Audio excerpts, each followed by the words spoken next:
On ira ensemble vers ce nouvel ordre mondial. Et personne, je dis bien personne, ne pourra s'y opposer. Car à travers le monde, les forces au service du changement sont considérablement plus fortes que les conservatismes et les immobilismes.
On ira ensemble vers ce nouvel ordre mondial.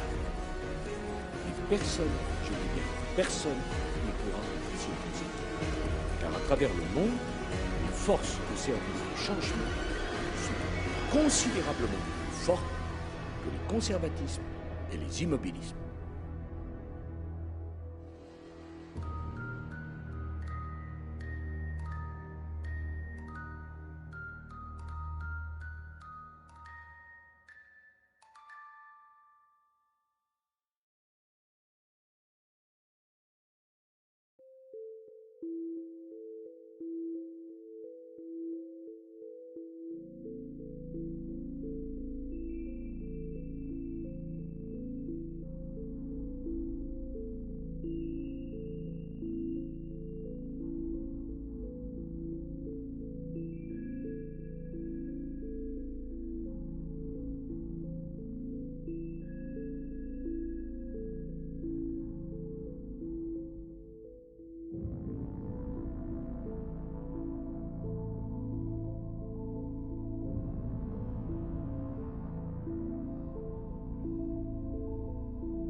La démographie, c'est à double tranchant. Nous sommes aujourd'hui 7 milliards. Nous allons être en octobre 7 milliards. Si la démographie est maîtrisée, c'est-à-dire si le nombre d'enfants par femme continue à décroître, en 2050, on sera 9 milliards. Ce que nous pouvons imaginer tout à fait tolérable. Mais si on se trompe en matière d'enfants par femme, c'est-à-dire si le nombre d'enfants par femme est simplement un demi-enfant par femme de plus que la prévision que je viens de dire, eh bien on peut arriver à 11, 12, 13, 14 milliards à la fin du siècle, et là on ne sait absolument pas nourrir une telle population, même si on peut s'attendre à d'énormes progrès en matière de génomique, et là les dangers sont considérables. Alors ce que vous dites, c'est qu'il y a quand même un espoir, et vous dites qu'un gouvernement mondial, peut-être une règle mondiale pourrait apparaître.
A little bit of multiplication. So you've got a thing on the left, CO2, that you want to get to 0.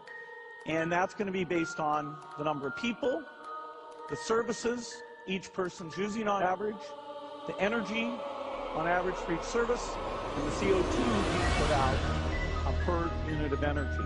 So let's look at each one of these and see how we can get this down to 0.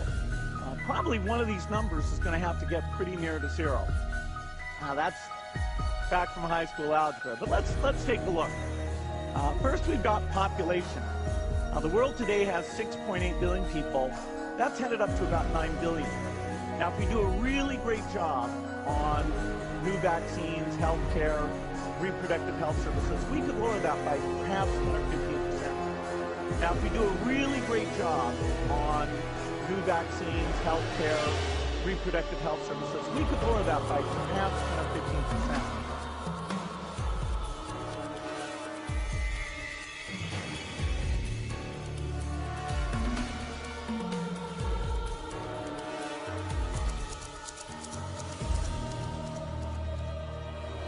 Il y a eu des émeutes dans la faim partout dans le monde, dans les pays du tiers-monde, des gens qui avaient faim et qui ne trouvaient plus les moyens de s'alimenter, d'avoir les produits de première nécessité. On disait qu'il fallait 30 milliards de dollars par an pour assurer la sécurité alimentaire dans le monde. On ne les trouve pas. Et là, tout à coup, il y a des centaines de milliards de dollars qui surgissent, donnés par les États, pour venir en aide à des banques. Comment expliquer ça? Parce que ce monde marche sur la tête. Le capitalisme financier marche sur la tête. Il y a 54% des Français qui sont pour une refonte du système capitaliste. C'est un vaste sujet.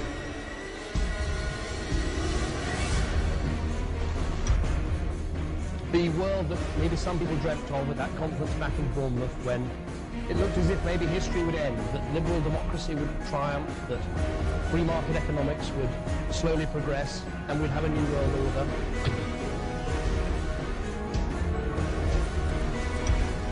And together they helped to create, were the principal leaders in creating, a new world order and a winning strategy in the Cold War.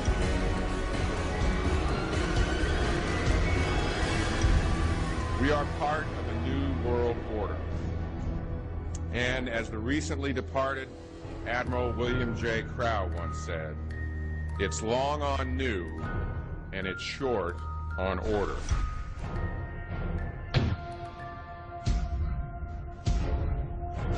Walter Isaacson wrote a wonderful book about some of the wise men who helped shape the New World Order following the Second World War.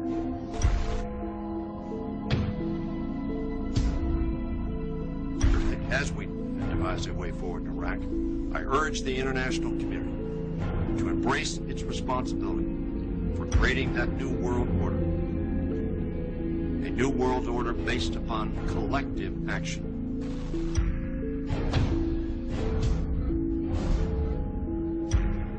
The transatlantic partnership was never just the foundation of our security. It was the foundation of our way of life. It was forged in experience of the most bitter and anguished kind. Out of it came a new Europe, a new world order, a new consensus as to how life should and could be lived.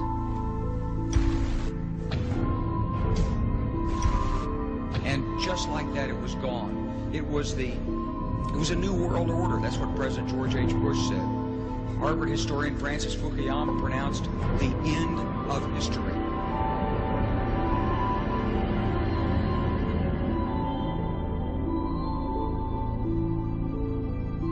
Bonsoir Xavier Mathieu, vous êtes le délégué CGT de Continental à Clairoy. On comprend bien sûr votre désarroi, mais est-ce que ça ne va pas trop loin? Est-ce que vous regrettez ces violences? Vous plaisantez, j'espère. Je vous pose la question. Rien, ça va... Non, attendez, qu'est-ce que vous voulez qu'on regrette? Quoi, quelques carreaux cassés, quelques ordinateurs? À côté des milliers de vies brisées, ça représente quoi? Faut arrêter là, faut arrêter. Pour vous, la fin justifie les moyens? Attendez, mais la fin, on est à 28 jours de la fin, monsieur. On est en train de nous expliquer que dans 28 jours, le plan social sera bouclé et on va aller à la rue. Oui, je ne regrette rien, personne ne regrette rien ici, parce que vous avez pas vu des casseurs, vous avez vu des gens en colère, des gens déterminés, des gens qui veulent pas aller se faire démonter. Crever, on veut pas crever, on ira jusqu'au bout de notre bagarre. Xavier Mathieu, aujourd'hui, on se rend compte... On entend votre colère, mais est-ce que vous lancez un appel au calme ce soir? En 1947, peu de temps après la fin de la Seconde Guerre mondiale, 23 nations ont signé un accord sur le commerce mondial, le GATT. Le but de cet accord était de libéraliser et de développer les échanges commerciaux mondiaux, de les stabiliser dans l'optique d'une communauté globale sur laquelle tout repose. Depuis maintenant 5 décennies, le GATT grandit, englobant de plus en plus de membres et devint l'Organisation mondiale du commerce. Nous avons écrit la constitution de l'économie globale. Avec plus de 150 nations membres, l'OMC contrôle 90% du commerce mondial. Contrairement au GATT, l'OMC peut infliger des amendes aux pays membres qui ne respectent pas ses lois. Avec l'expansion du libre-échange, l'OMC déclare aider les pays en voie de développement grâce au système de l'échange global. Cela a très peu de choses à voir avec le commerce et encore moins le libre-échange. Il s'agit d'un système de gouvernance globale que nous ne contrôlons pas. Ça annule tout simplement les frontières. Alors ces énormes multinationales seront libres d'agir n'importe où sans avoir de compte à rendre au gouvernement ou aux populations de ces nations. Ce qu'ils nous disent, c'est que la valeur de l'argent devrait surpasser la valeur de l'être humain. Que les droits de l'homme et de l'environnement devraient être subordonnés aux échanges commerciaux. L'air pur est saturé. Les crises d'asthme augmentent. La nourriture génétiquement modifiée touche les consommateurs européens. Les petits producteurs de bananes sont écrasés par les gros. En dépit des problèmes et des critiques, l'OMC continue à grandir, son pouvoir étant plus fort que jamais. Les grandes institutions financières occidentales ont imposé un ordre implacable avec des conséquences humaines extrêmes. Vous allez voir comment elles provoquent un exode rural massif. Vous allez voir comment le prix de l'eau potable privatisée fait que les Africains n'ont plus accès à l'eau. Vous allez voir comment dans les hôpitaux, privatisés eux aussi, on retient en otage les malades jusqu'à ce qu'ils puissent payer leurs notes d'hôpital. Quand le Fonds monétaire international fabrique la misère. La prise de contrôle de notre vie politique, nationale et européenne, par des groupes d'intérêts très puissants qui ont commis une espèce de putsch démocratique. En fouillant des archives, en interrogeant les protagonistes, en découvrant des documents inédits, nous avons découvert avec Christophe Dubois l'existence d'un système où les électeurs ont de moins en moins leur part. Ça ressemble à la théorie du complot, ce que vous dites un petit peu quand même. C'est pas du tout complotiste, mais quand on va fouiller, je vous donne un exemple. L'homme le plus puissant, l'un des hommes les plus puissants d'Europe, qui est le président du Conseil européen, Herman Van Rompuy, n'a pas fait candidat auprès des peuples. Il ne s'est même jamais déclaré. Il a été nommé à huis clos par les chefs d'État et de gouvernement, mais une semaine avant, alors qu'il n'allait pas devant les peuples, il est allé se faire adouber par la conférence Bilderberg, un club très mystérieux dont nous révélons les secrets. Voilà, qui donne des notations ou des recommandations qu'on n'est pas obligé de suivre, mais que les chefs d'État qui sont membres peuvent... Voilà, c'est... En fait, on a découvert l'existence de réseaux constitués autour d'associations privées. Je vous donne un autre exemple. On a découvert l'existence d'un réseau, d'un groupe de commissaires européens, d'anciens commissaires, qui se cooptent dans une autre organisation, la Commission trilatérale, où ils s'échangent les postes. Organisation, ils appartiennent aussi au comité de direction du Bilderberg, ils se retrouvent dans ces conférences, et puis on les retrouve aussi, comme par hasard, dans les rangs de la banque d'affaires américaine Goldman Sachs, décriée comme on sait. Le fondateur de la commission trilatérale, le milliardaire américain David Rockefeller, avait exposé un jour très clairement son programme, c'était remplacer les gouvernements par le business. Ce programme a été mené à bien. The Commission have recently replied to my written question, confirming that Commissioners Almunia and Kroes attended the Bilderberg meeting in St. Moritz in June. The Commission cannot tell me details of what was discussed, but assure me that the Bilderberg meetings do not take decisions. If Bilderberg meetings are just talking shops, why do the most important and powerful figures from around the world, including George Osborne, the Chancellor of the Exchequer, bother to attend? And what other summit of world leaders in politics, finance and business would go completely unreported in the mainstream media, such as the BBC? It is impossible not to reach the conclusion that the non-reporting of these events is anything other than a conspiracy between the organisers and the media. It merely confirms the belief of many that the hidden agenda and purpose of the Bilderberg Group is to bring about undemocratic world government. It's a disgrace that the European Commission is colluding in that. On a l'exemple de l'entre-deux-guerres, on a l'exemple de l'Argentine, on a l'exemple de la Suède, mais les dirigeants européens obsédés par la défense d'un système qui ne peut pas marcher, vont précipiter dans le chaos politique ces pays. Alors pourquoi on a une responsabilité. Ils ne sont pas complètement crétins, on va dire, ils connaissent ces exemples historiques. Pourquoi, à tout prix, veulent-ils maintenir l'euro avec ces politiques que vous nous décrivez comme mortifères? Parce que c'est une religion. C'est devenu une religion, un dogme. Comment voulez-vous qu'une oligarchie qui gagne, parce qu'il ne faut pas se tromper. Qu'est-ce que vous voulez dire par là? Une oligarchie qui a mis la main sur l'Europe. Qui gagne. Mais qu'est-ce que vous voulez dire par là? Vous avez les principales multinationales, les banques, parce que ces plans n'aident pas les pays, ils aident les banques. Et une fois que les banques auront retrouvé leurs biens, les contribuables français et allemands paieront la dette de la Grèce. Les banques, ce que j'appelle ces dirigeants en apesanteur, messieurs Barroso et consorts, qui ne représentent personne, qui n'ont jamais été élus.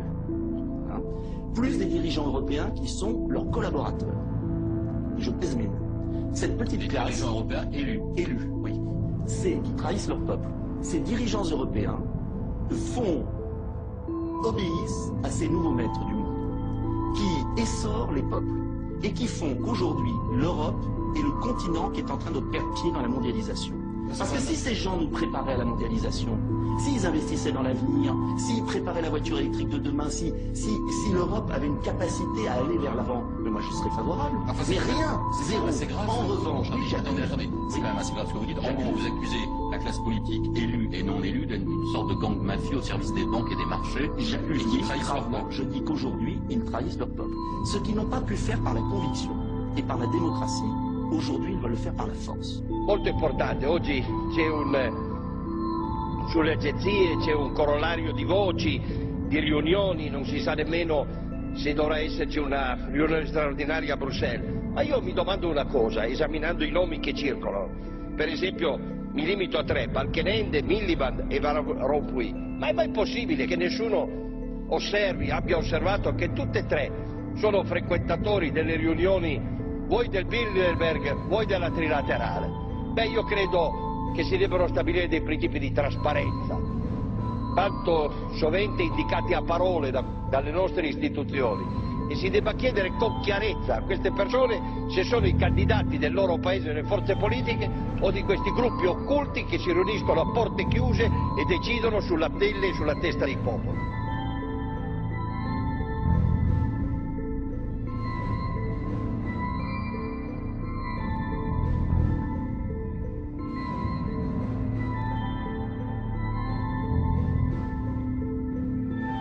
Before the Congressional Committee to tell what I knew of activities which might lead to an attempt to set up a fascist dictatorship.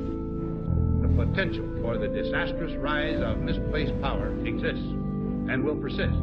The very word secrecy is repugnant in a free and open society. And we are, as a people, inherently and historically opposed to secret societies, to secret oaths, and to secret proceedings.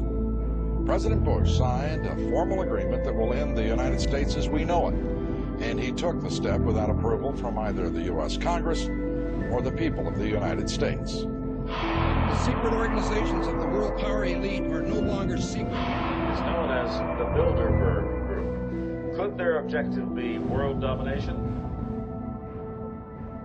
I'm Jim Tucker. I've chased Bilderberg 30 years. I'll never give up the chase. Bilderberg plan for the whole world is nothing less than world government. I'm not comfortable with that at all. Who elected these guys to run the planet? They are the elitists. They feel they should run the world for their own selfish interests. Now we can see a new world coming into view. A world in which there is the very real prospect of a new world order. The Council on Foreign Relations, as Pete mentioned, I've been a member for a long time and was actually a director for some period of time. I never mentioned that when I was campaigning for re-election back home in Wyoming. Let us never tolerate outrageous conspiracy theories.